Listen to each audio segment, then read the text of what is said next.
Vamos, muito obrigado pela presença, sempre esqueço de dizer isso, mas é um refrão que não deveria faltar.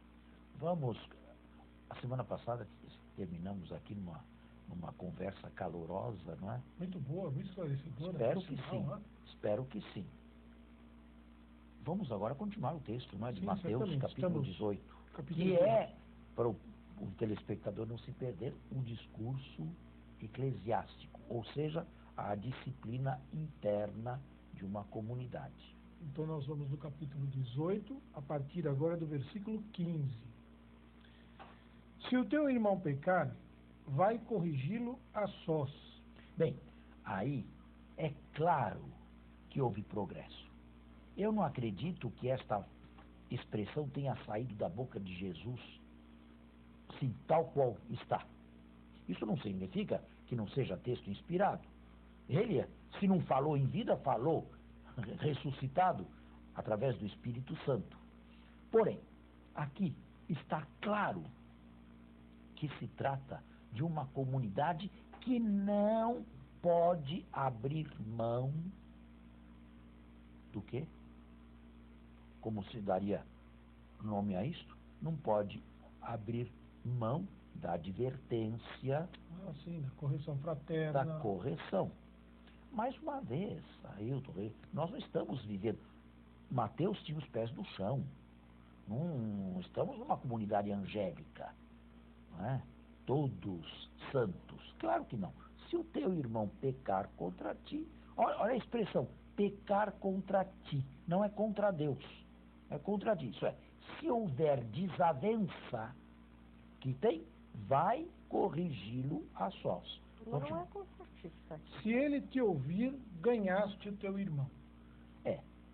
Pode bem ser que numa primeira instância a controvérsia, o choque, seja resolvido, mas tem que ser resolvido.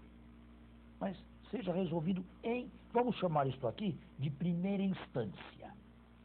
Agora vem a segunda instância.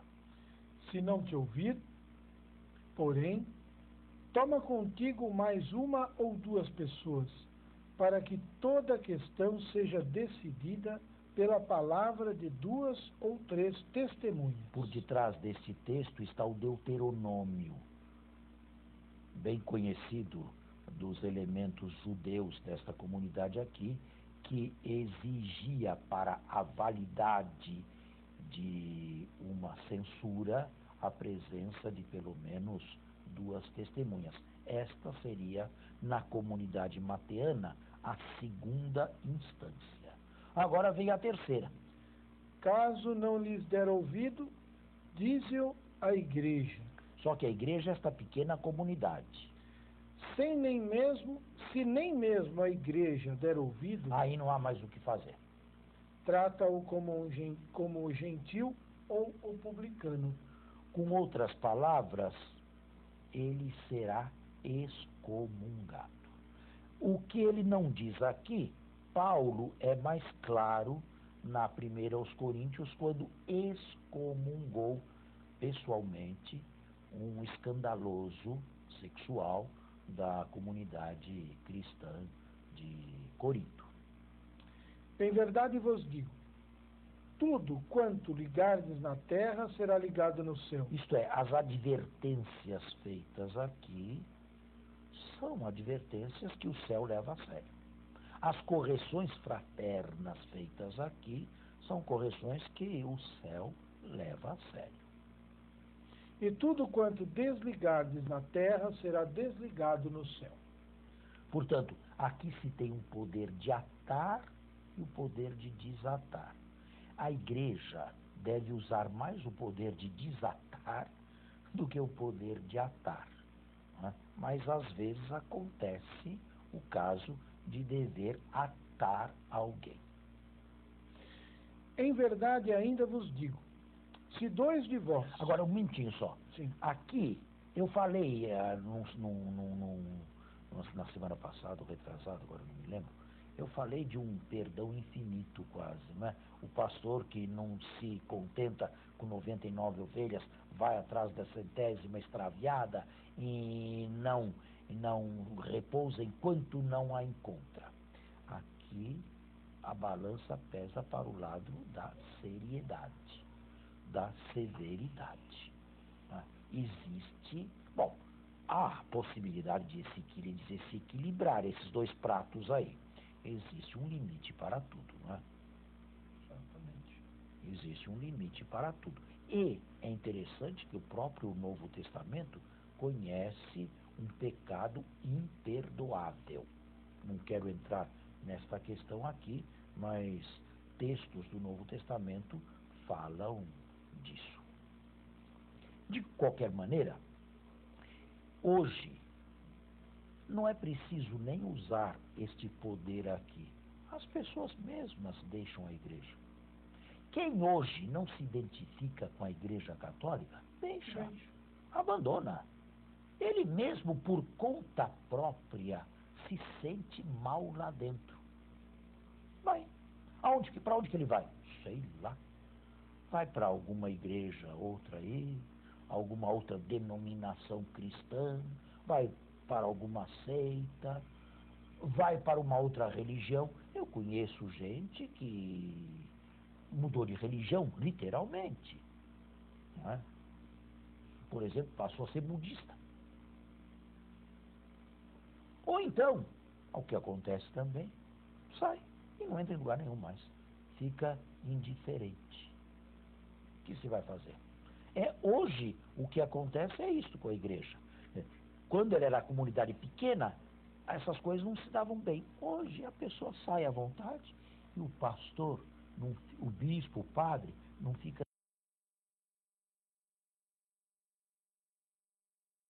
dentro. Ainda mais hoje, ainda com essa questão de a paróquia ser a de afinidade e não somente a daquela do local tem um onde caso, mora. Tem um caso, porém, que não sei se leva a sério, mas o próprio direito insiste. Você pode sair, tem toda a liberdade para sair. Mas voltar, não.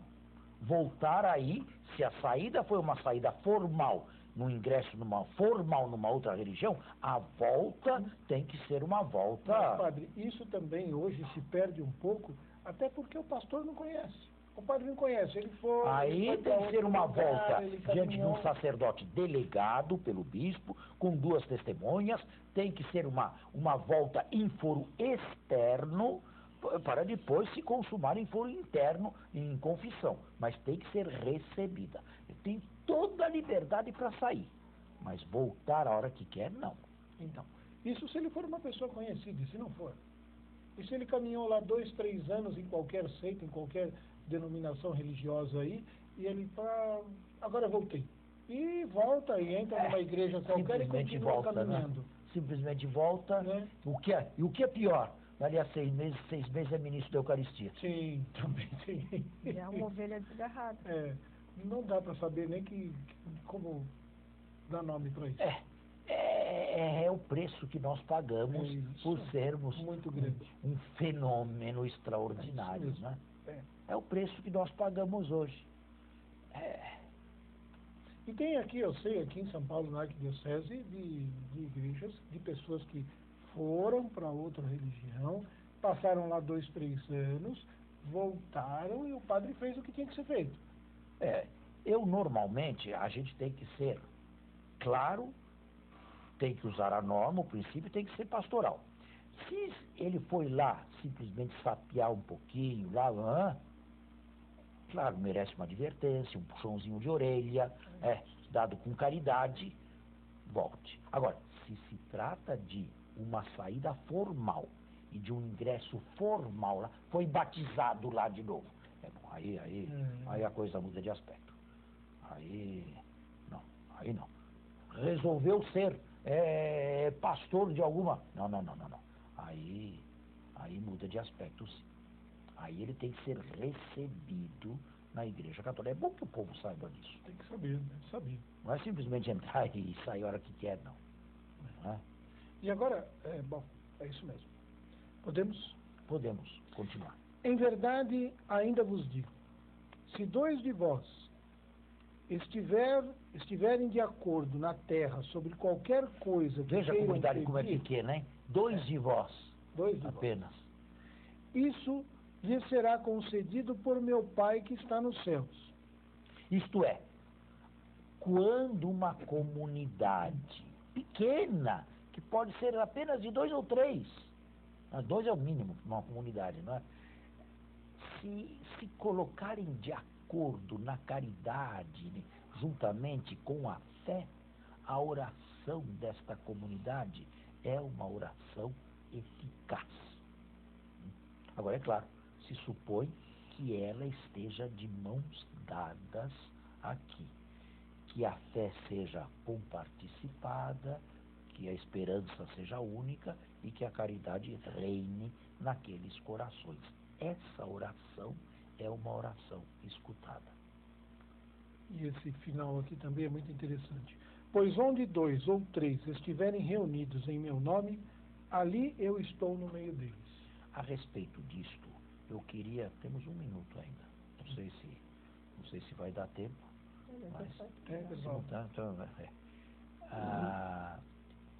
Jesus ressuscitado está em toda parte. Estou falando de Jesus ressuscitado, não estou falando do Verbo de Deus, né? Possui o ressuscitado, usando uma expressão mais, uma ubiquidade. Ubiquidade é estar em toda parte. É Deus. Possui Jesus ressuscitado uma ubiquidade? Claro. Não, ele não possui uma ubiquidade. O corpo de Jesus ressuscitado, não, está em toda parte. O corpo do ressuscitado. Porém, não existem mais para ele as barreiras do tempo e do espaço. Ele está aonde ele quiser. Temos que fazer um intervalo aí e voltamos. Estamos no segundo momento do nosso programa. Eu tinha terminado o primeiro dizendo que ao corpo de Jesus ressuscitado não se dá ubiquidade, né? Mas ele está onde ele quiser. Se ele quiser estar aqui, ele está. E isso não o impede de estar na China ao mesmo tempo. Quer dizer, essas barreiras de tempo e de espaço para ele se encerraram. Precisaria de um pouco de metafísica para explicar isso, né? Ele não está em todo o tabernáculo que contém hóstias consagradas? Sim. Ele quer estar. Está. Interessante. Muito bem. Vamos continuar, Regina? Então Pedro, chegando-se a ele, perguntou: Pedro aqui deve ser entendido como um porta-voz dos discípulos. Não é preciso imaginar que esse diálogo aqui tenha sido gravado nos anos 20 e trazido para os anos 80. Pedro aqui é o porta-voz de todos os discípulos. É um expediente redacional de Mateus. Mas isso significa que Mateus dava muita importância a Pedro. Isso é importante. É. Ainda que Pedro já tivesse morrido há mais de 20 anos, quando esse evangelho aqui foi escrito. Pedro já tinha morrido há uns 20 anos. E, no entanto, Mateus insiste em Pedro. Vai, continua. Então, Pedro. Senhor, quantas vezes devo perdoar ao irmão que pecar contra mim? Até 7 vezes? Olha, Pedro é generoso. 7 vezes significa sempre. Significa uma plenitude. Pedro é muito generoso. Ele está disposto a perdoar sempre. Agora, qual é a resposta que Jesus lhe dá?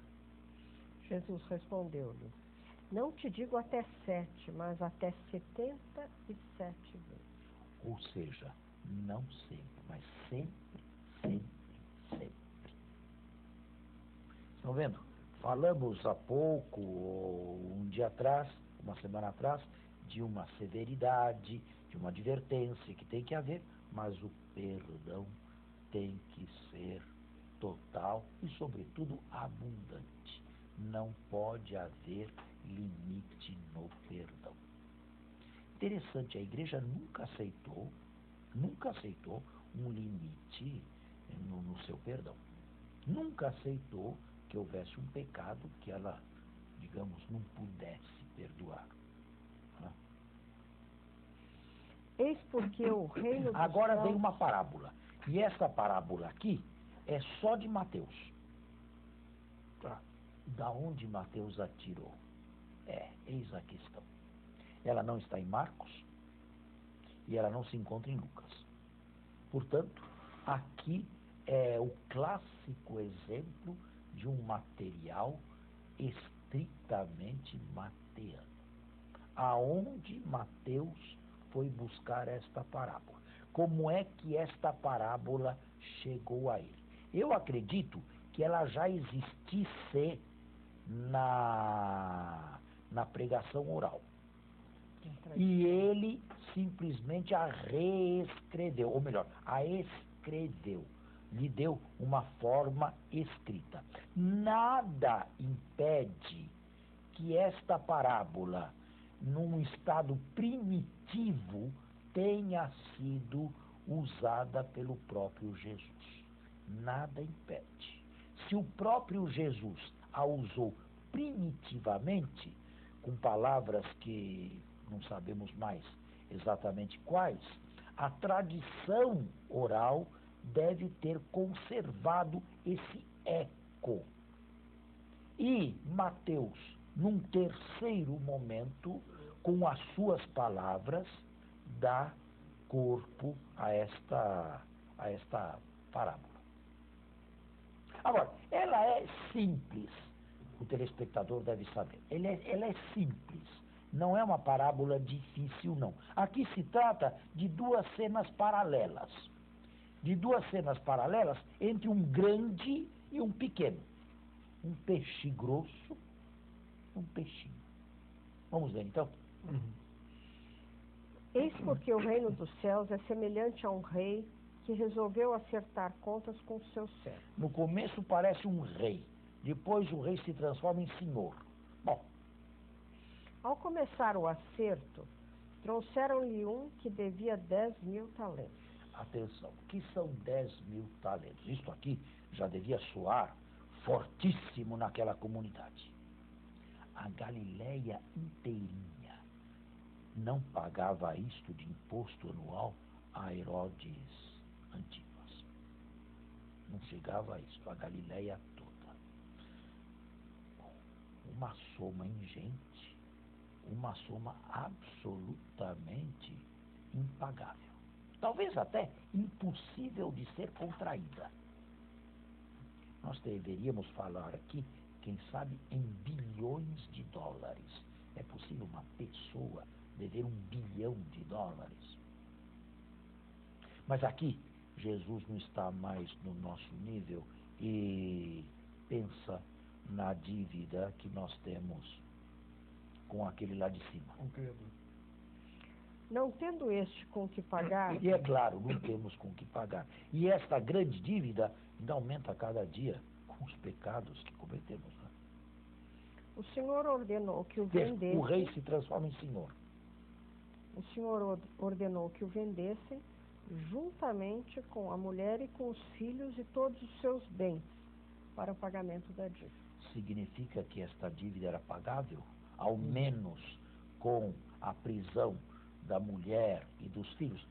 A antiguidade conhecia casos em que devedores insolventes se transformavam em escravos, sabe? Eram vendidos como escravos. A legislação judaica era um pouco mais reticente, mas no Império acontecia. Devedores insolventes se transformavam em escravos. Vamos. O servo, porém, caiu aos seus pés e, prostrado, suplicava-lhe: dá-me um prazo e eu te pagarei tudo. E este é o grande, é o que deve 10.000 talentos. É o grande. Vejam as palavras com que ele se dirige ao rei. Ele estava mesmo convencido de que pagaria com prazo? Ou é simplesmente uma nota de desespero? Diante disso, o Senhor, compadecendo-se do servo, soltou e perdoou-lhe a dívida. Veja, é uma coisa incrível. Não só o deixou em liberdade, mas ainda por cima lhe cancelou toda esta dívida. Por Sim. pena, por compaixão, por misericórdia. Não tinha que fazer isso, mas teve pena dele e, de repente, este grande se viu sem dívida alguma. Agora vem a segunda cena. Mas quando saiu dali, esse servo encontrou um dos seus companheiros de servidão que lhe devia 100 denários. E agarrando-o pelo pescoço, pôs-se a sufocá-lo. 100 denários era o salário de um mês de um operário. Pouquinho, comparado ao que ele devia. Paga-me o que me deves. O companheiro, caindo aos seus pés, rogava-lhe: dá-me um prazo e eu te pagarei. Mas ele não quis ouvi-lo. Antes retirou-se e mandou lançá-lo na prisão até que pagasse o que devia. Vendo seus companheiros de servidão o que acontecera, ficaram muito penalizados. Pronto. Aqui, alguns exegetas dizem que terminava a parábola primitiva. Porque no texto atual, ela termina com a condenação. Mas, lendo anteriormente que o perdão deve ser infinito, alguns imaginaram que os versículos que vêm agora seriam redacionais, teriam sido colocados num segundo momento. A parábola primitiva terminaria com duas cenas contrastantes e com os telespectadores de ambas extremamente penalizados. Eu não sei o que dizer, mas seria um final, seria um possível final. Continue. Vendo seus companheiros de servidão o que acontecera, ficaram muito penalizados e, procurando o Senhor, contaram-lhe todo o acontecido. Outros dizem: acabou aqui. Foram dizer ao Senhor o que aconteceu. Então o Senhor mandou chamar aquele servo e lhe disse: servo mau, eu te perdoei toda a tua dívida. Os exegetas que não aceitam isso aqui dizem: bom, mas acabou de falar de um perdão infinito. Agora, de repente, uma condenação. Mas eu acredito que a parábola tenha mais sentido com esses versículos finais. Não devias também tu ter compaixão do teu companheiro, como eu tive compaixão de ti? Um terceiro grupo manda terminar aí, só no puxão de orelha, mas não na condenação. Assim, encolerizado, o seu senhor o entregou aos verdugos até que pagasse toda a sua dívida. E agora vem um comentário, a parábola terminou, vem um comentário de Jesus, não é? Eis como meu Pai Celeste agirá convosco, se cada um de vós não perdoar de coração ao seu irmão. Estamos bem dentro do discurso eclesiástico. O que é preciso aqui é perdoar de coração entre nós para sermos perdoados lá em cima. Temos que encerrar agora. Muito bem. Então... Aliás, encerramos o capítulo 18. Exatamente. Então a próxima semana será o capítulo 19. Muito obrigado e até lá.